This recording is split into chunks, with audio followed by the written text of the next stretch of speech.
It'll refresh in a second. You know, now there I'm we just- go. What, podcasting? All right.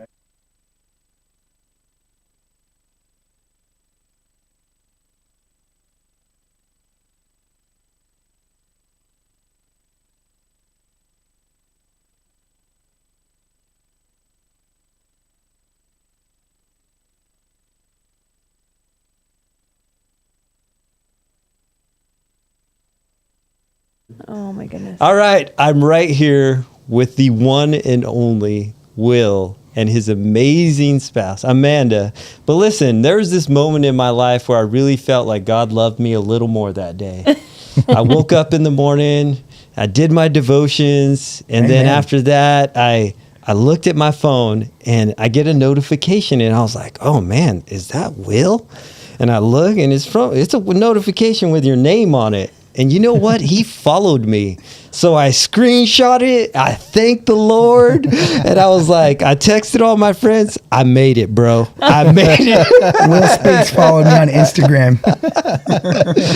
But Oh my gosh. I'm glad you guys are here. I know that your story's powerful. I know people have heard you guys preach the gospel all Yeah. over. And maybe people don't know your story. Like, how did you guys end up in Bakersfield, California? Because to me, you're like, you should be in like LA or like Yeah. New York City, which somebody Yeah. was there one point in time. Yeah. But how did you guys end up in Bakersfield? Yeah. So, first of all, I was born and raised in the Los Angeles area. Right. And, Amanda and I, we had met and started, got married quick, got involved in ministry. And as we were doing ministry in Southern California, one of my mentors actually reached out to me and had a prayer from the Lord and just a prophetic word from God and said, "Hey, Will, the Lord is telling me to tell you, get ready to move." And at the time, Amanda and I had just purchased our home, our dream home, and which was in Southern California. And it was like, we've only been here 2 months.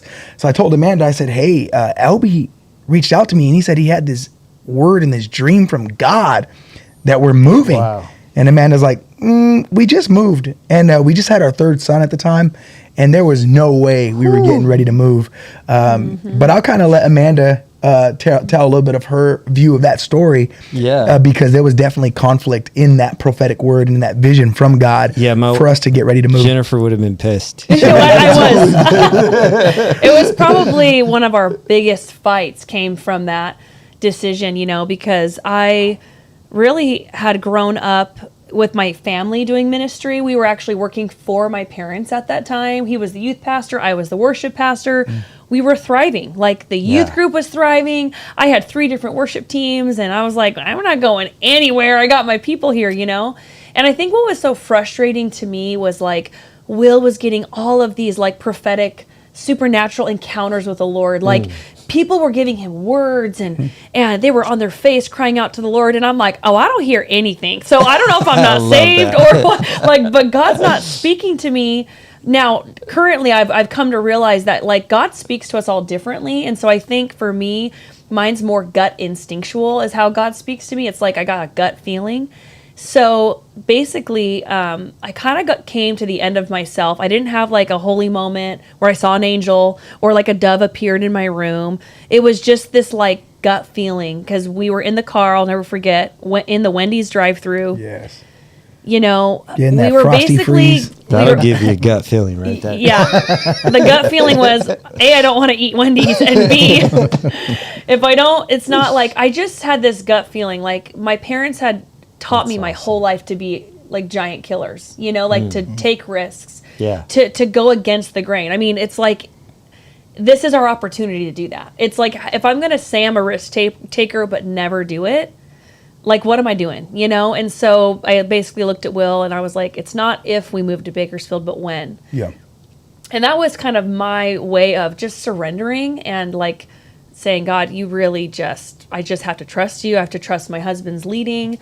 But, it'd be a great story of like, oh, everything was great. We moved out here and the stars aligned, but that was so not the case. It was drama. It was very, very, very hard for probably, I mean, like 2 full years of like mourning and grieving and like marriage conflict and why the heck did we move here?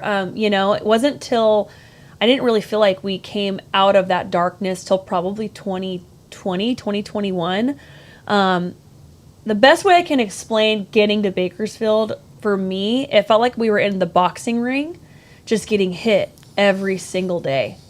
And here I am, like with 3 kids, 4 and under, with no community, no family, no support, with so much put on us. You got to remember, I was 25 years old. And just to clarify, we came on not only a prophetic word, but an invite to come and take over a church and become the pastors over.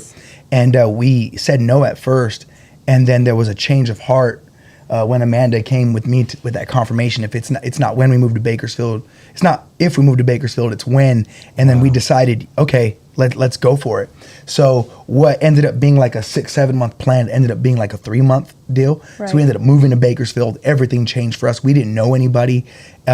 We just said yes, took on a church, and the leadership of that church hated us. Like they didn't like us. They didn't welcome us.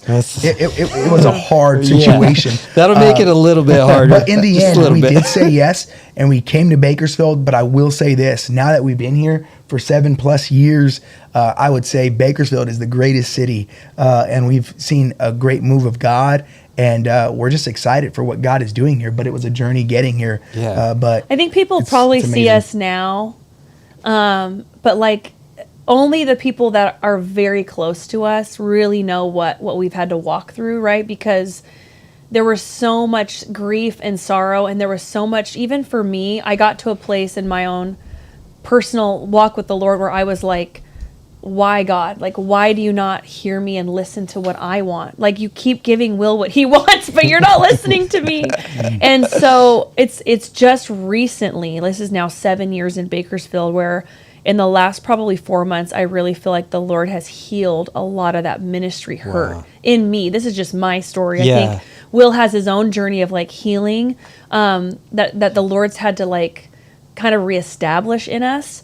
But one thing I do know is I don't know if we would have probably made it through that had our foundation not been what it was too. Like, so many times people look at how people in the church hurt us and they run away from God. We didn't take that route. Like, we were severely wounded by people in the church, in church leadership, right? Church hurt, right? Everyone's church hurt. But we were severely church hurt, but we never took that as God's this way. Like, it never like dismissed who God is in our life. But I only believe that was true because we just had that foundation already there, you know? And you know, it's like, I was thinking about that today. Like, conflict is a confirmation for people who are doing God's work. Yes. Like, if you're doing something serious for God, you should expect huge conflict. Because if there's no conflict, the devil's like, go right ahead. Right. Have fun, right? Enjoy. you're not going to make a difference. Go for it. So getting here was really hard, but I just, even if people ask you, would you do it all over again? And it's like, I mean, that's a really hard question to ask. I would never want to relive that season.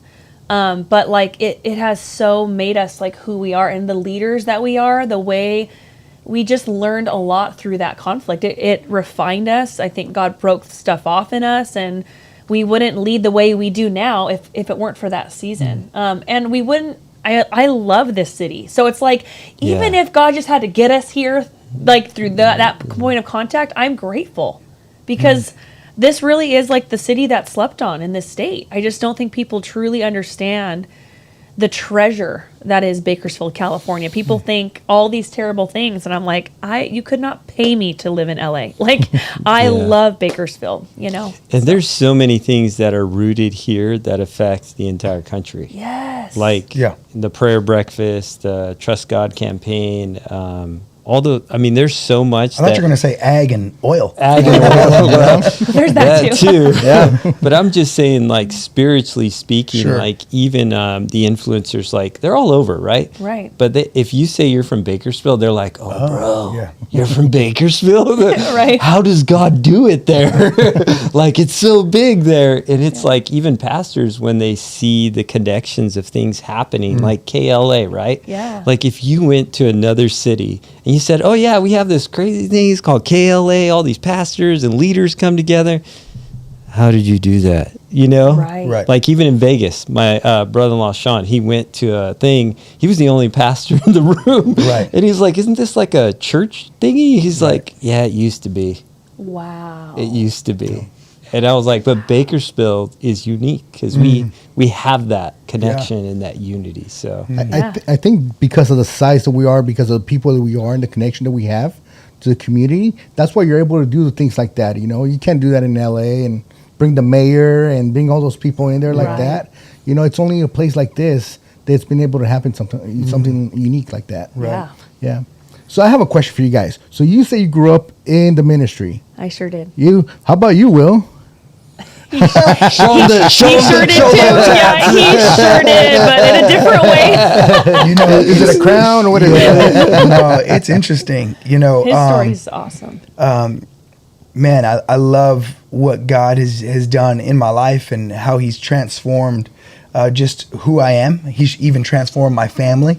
But my upbringing was one that was very difficult. You know, they say you learn your likes or dislikes from the ages 0 to 4, 0 to 5 years old.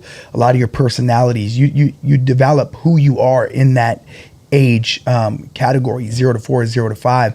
From 0 to 4, 0 to 5, all I knew was, you know, my parents being drug addicts, hard drugs. I'm not talking about no marijuana, you know, or some pills. We're talking meth, we're talking heroin, crack, you know, and all mixed together. yeah, basically for sure, 100%.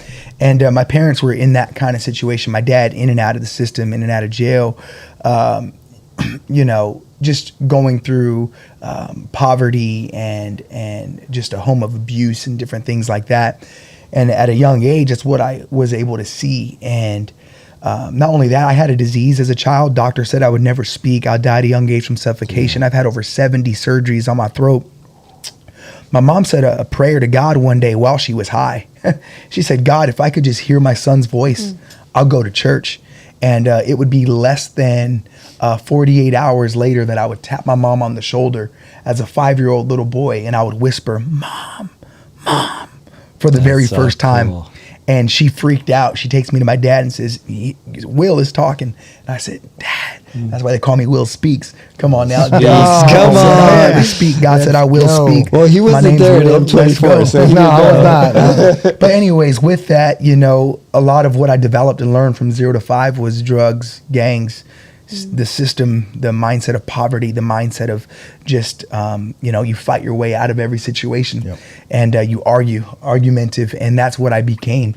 And as a teenager, that's all I knew. I was always fighting. I was always arguing. I was always skipping out in class, you know, never really went to school. And because of that, you know, by the time I got into high school, you know, I had a 3rd grade reading level. I had a 3rd grade, 2nd grade math level. I wasn't educated at all. So for me to even be a pastor now is a complete miracle from God. But everything that I learned, I went the wrong direction. But it wasn't until I was about 17 years old, I had encounters with God, even at maybe 13, 14 years old. I had encounters with God where I knew God was trying to get my attention. And there was parts of me that wanted to do good, but I didn't know how to do good. And even if I wanted to commit my life to God, I didn't know how to get rid of, stop selling drugs. I didn't know how to stop, you know, being involved with the homies and doing all the things that I was doing in the streets. I wanted to do good, but I didn't know how to actually fully commit to that. So it wasn't until I was about 17 years old that I remember, man, God just really got a hold of me. At the time, long story short, I was dating a girl at the time, and she ended up committing suicide. When she committed suicide, it kind of sent me down this whole rabbit hole chase where I was just trying to find peace, trying to find clarity in my mind and in my heart, because I felt like, man, what's wrong with me that the people that are close around me are willing to take their own life? You know, what am I doing that's not being... That's a horrible thought. No, for real. Yeah. Like, what is it about me that causes people to be willing to take their own life? I'm not a life giver. I'm not giving enough hope. I'm not giving enough peace. I'm not giving enough, strength or clarity of purpose. You know, something's wrong with me. And come to find out, she was being sexually abused by a family member. Different things that were happening. She wrote a letter, but she ended up killing herself, and that was a life-changing moment for me personally. But it also put me in a position where I said, I want to be a life giver. I want to be somebody who changes people's hearts and minds. I want to be somebody who impacts people, who loves on people at such a level, such a degree that when they walk away from me, they say, man, I want to live life like him. I want to give life like him. And that's what I decided to do. And the only way to do that is to surrender your life to Jesus, because he's the ultimate life giver, right? So that's what ended up happening for me. But I went through a whole road of destruction before I ever came to Jesus. Wow. That's amazing. That's I never heard it. I wasn't there at Damn 24 at that portion of it. I only made it to the last day. The so best I didn't get to speaker hear. was on the last day. It's all good. I only came for one purpose, you know. No, that's amazing. So you guys just came together through the church, but I know you guys have your own ministries as well, right? You guys have the church, but you have your own ministry, right? So what do you do? Well, outside of being the CEO of my family, the CFO of my family, She's my boss. literally, I was doing our calendar planning because, word of advice, if you're married and you have kids and you've got all the things, like, calendar's king, okay? So people always ask how I do it. I'm like, I live by my calendar. So I'm, doing it. I'm like, where's my paycheck for this? Because I don't get paid none of that to be the family manager. But honestly, my main ministry, I really felt like, I've been a worship pastor since I was 19. I've been in worship ministry for a long time.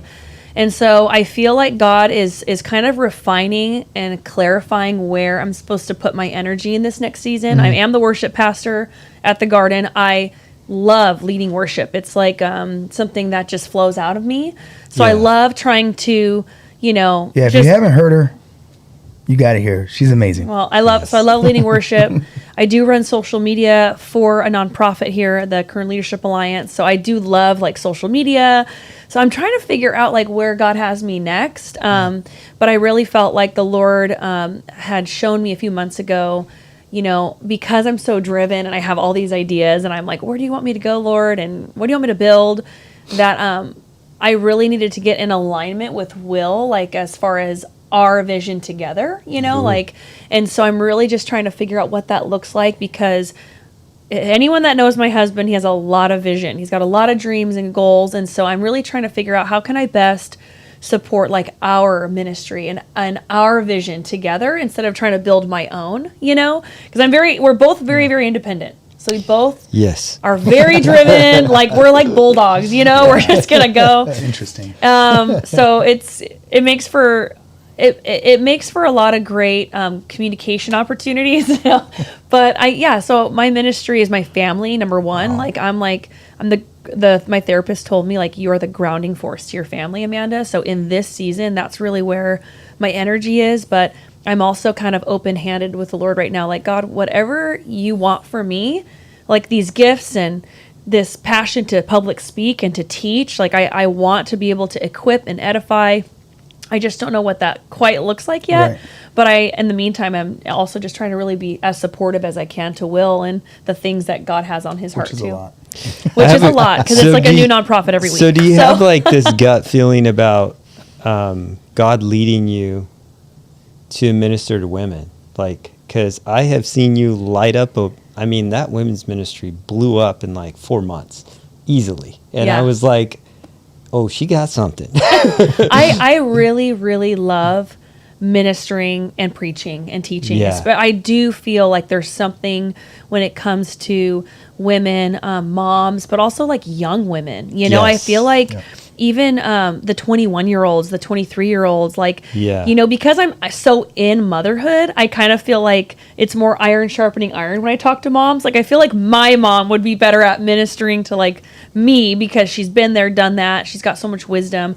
But I would love to help like the next generation of young women That's awesome. who, you know, just are trying to figure it out and trying to figure out where does God want me to go and where should I hear a lot of young women being like, well, I just want to stay in the will of God, you know, I just want to make the right choice. And so much of our journey with the Lord is knowing like that you are God's favorite, like the favor of God is on your life. So any step you take, God is with you. And if he Yeah. has to redirect you, he will. But don't trip. Like just make the step, you know, get That's moving. good. And so I would love to minister to women. I don't know what that looks like, but I do know like Well, I would say there's you something there. are doing that because I know for a fact I seen the picture and I was looking at the picture and I know there was like 5 women that have gone places and gotten brokenness from those places. And then I see them in that picture and I was just like, you know, talking to him later on. And I was like, that was perfect. Like she got him. Just like, got him. I love it. Into the kingdom. Well, thank you know? so much. Thank you. Yeah. The thing that I've seen about you guys as well, like just following you guys on social media, is that you guys reach, because of who you guys are, you guys reach a wide range of people, right? From like older people, younger people, you guys reach them all, you know, and so many people identify with who you guys are just because of who you guys are, right? And, you know, they see the tattoos, I'm like, I want a pastor that has tattoos, right? You know, so they Show them the tats, bro. Right? Nobody sees my tattoos. I would be fully sleeved up if I had the funds. I should do a GoFundMe just for my tattoos. No. But, you know, it's really encouraging to see that because you don't really see that. So, Right. Yeah. Well, I think our biggest thing, like, because we both are pastors' kids, we both grew up, you know, under a microscope, essentially. Will and I are so intentional at, like, just trying our hardest to be very authentic to who we are, Yeah. especially, like, on stage, off stage, at the store, at home. Like, and so we try to demonstrate, you know, at least I do. I love to show people, like, the behind the scenes of my life because I want people to know that like our humanity is what connects us together. You know, it's like God is divine in who he is in his nature and he's dwelling and living on the inside of us, but he knew we were human. Yeah. Like think about that. God knew, he knows our humanity. He knows how jacked up we are, yet he chose us to be the image bearers on the earth. Like that is incredible. So I would love to free people up to know that like, oh, Amanda is, hey, she's struggling with that too. Like, I'm not alone. I'm not weird. God's not mad at me. You know, like, I want to free people. They might be weird, but God made them weird. So right. It's okay. Well, we're all kind of weird, honestly. Yeah. Yep. So, yeah. No, that's awesome. All right. So we're at the tail end of this. What is something that you guys are just super thankful for right now, individually? And what is the biggest battle you face right now? What is a challenge? I know it's a deep question, but we always ask the guests. I could answer both, and I'll try to answer quick. You know, the biggest blessing that I definitely have is it's my family, but also the community that surrounds us. We have a lot of people that really care deep about us, and that I know that are praying for us. That would, man, lay everything down to make sure that we're good, and you can't get that anywhere. You know, even when I spend time with my blood family, like, you know, let's think about Thanksgiving, for example. You're around your blood family, and man, I love my family to death. There's nothing I wouldn't do for my family. And then I realize, man, as much as I love being around my family right here, as much as I adore being at a table with them, there's still nothing like the community of brothers and sisters that I have in Bakersfield or in this place that I know. There's just a different, like, tangible reality, that there's a deeper connection sometimes that you've developed with the community of people that have been through ditches and through hell with you, and that have walked with you through some hard seasons, and who have said, hey, not only are we going to stick it out with you, but we're going to support you and pray for you and walk with you through to the other side. And if we got to go through the fire again, we'll go through it with you.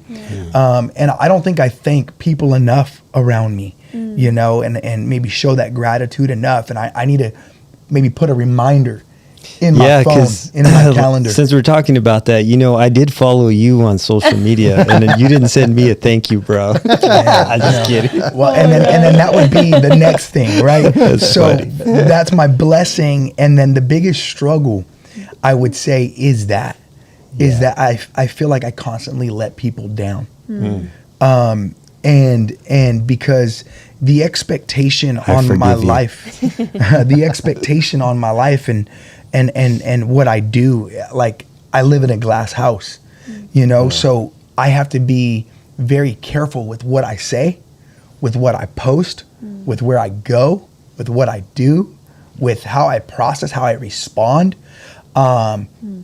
Yeah, that's Because a big battle. it's like, there's people willing to just, there's people that will, you think about the Bible, the man who was paralyzed, there was no way for him to get to where Jesus was.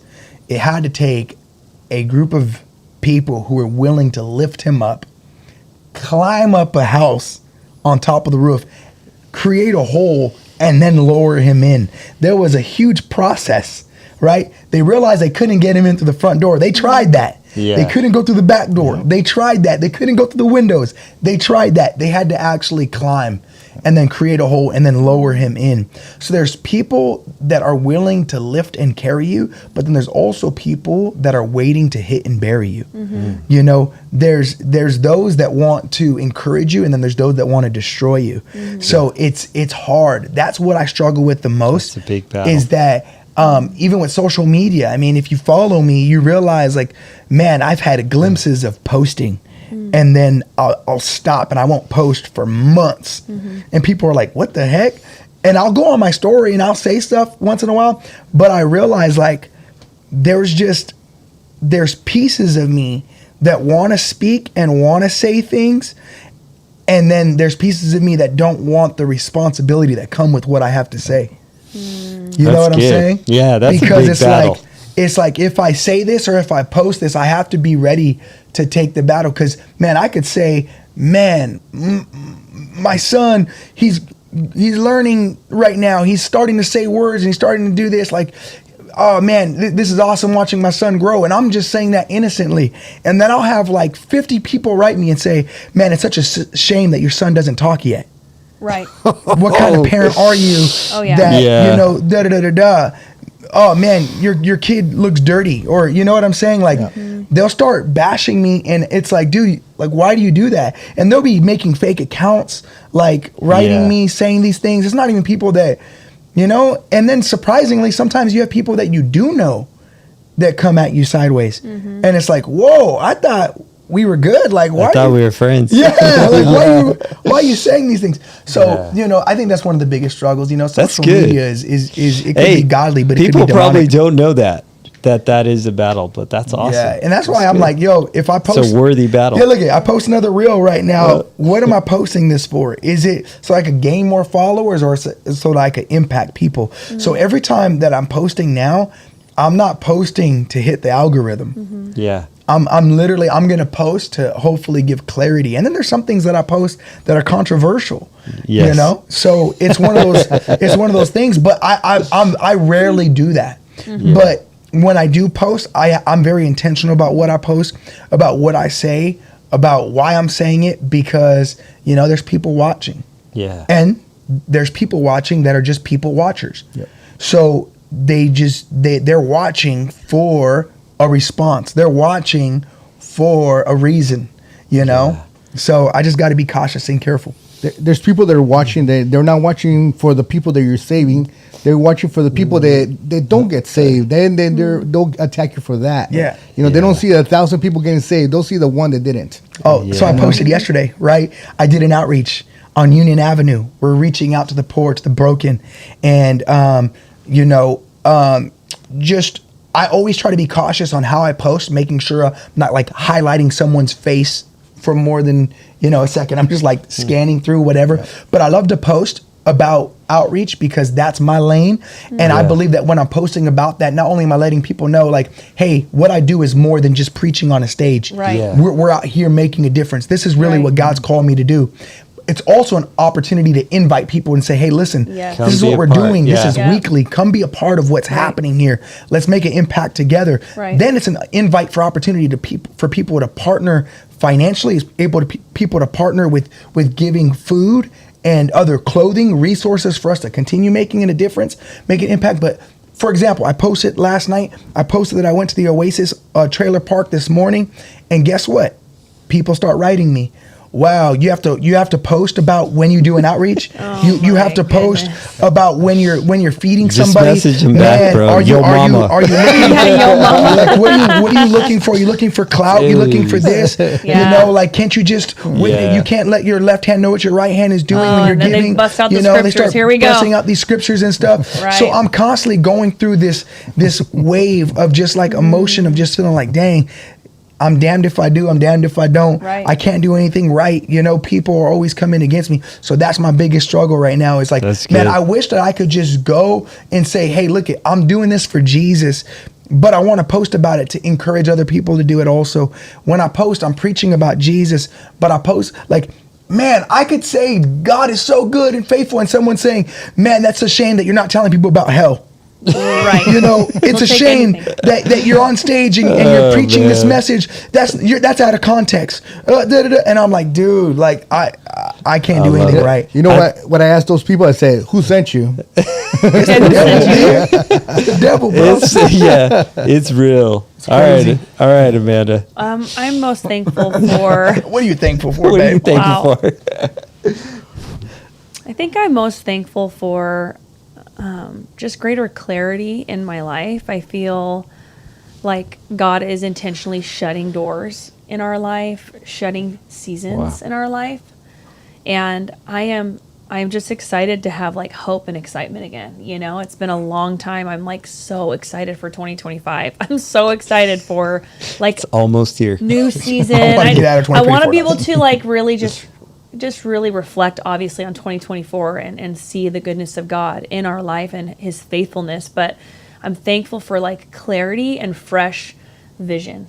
Awesome. Because I just feel like as you heal, you get clearer. And so sometimes when you got so much in you that is broken and wounded, when there's bitterness and unforgiveness, it dilutes your glasses. You can't see clearly when all you do is see through a broken lens.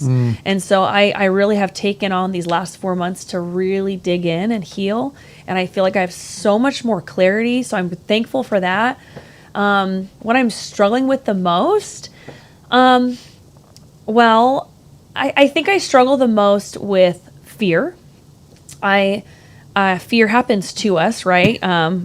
It's not like something that's like, oh, choose faith over fear. No, fear is an emotion that happens to us. So Yeah. I struggle with fear in times because I so desperately want like safety and security. So even though my vision's getting clearer, there's still that haze of like, but what is the exact plan, God, you know?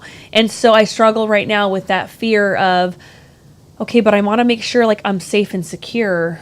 So please make sure that you got me, God, you know? So I personally just struggle with releasing that to the Lord and saying, help me, God, to trust you, like to keep trusting you as I release things, as I let Yeah. go of things, as I allow you to shut doors. Help me to fully embrace, like, God, you're my safety and you're my security. I don't need that in anything. Like, God, you are literally your Abba Father. You are my safety and security. So I can take a breath, you know? So that's just That's what I've been awesome. struggling with. Both of you guys just spoke to my heart. Both of you guys. Oh man. Wow. Yeah. I think somebody definitely needed to hear all that. Yeah. For sure. I hope you feel like you're not alone. Yeah. You heard that. Yeah. So Definitely. Well, thank you guys for being on the show. I appreciate it. We'll Thanks for having definitely us. bring them back. I can see people want to see This it was again. too short. Can we just I know, We'll just right? keep going another hour. But thank you guys for being on here. Thank 511 Media for being on here. Make sure you Yes. guys comment and post on this. Let us know what you think. But that's it. Ministry Matters. I hope you guys have a blessed day. Let's go. That's a wrap. that's a wrap.